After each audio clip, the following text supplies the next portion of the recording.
Pamirsa Dinas PUPR Perkim Karangasem mewali pacang mecikang penyatusan rumah tidak layak huni RTLH Krame Karangasem.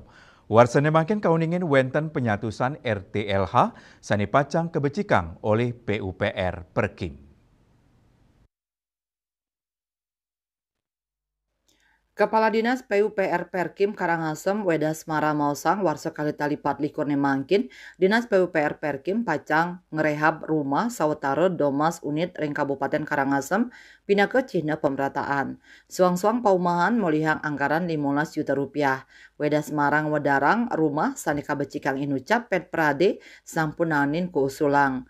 Sadurung prehaban kadulurin antuk verifikasi ring lapangan. Duaning prehaban RTLH mualik laksanayang nenten ngejantenang kuentenan rumah tidak layak huni ring Karangasem sampun dinas kuentenan nyane. Kauningin kantun masih sawetara 6 talian unit rumah tidak layak huni ring Karangasem. Eka Parananda, Bali Pos Nguningayang.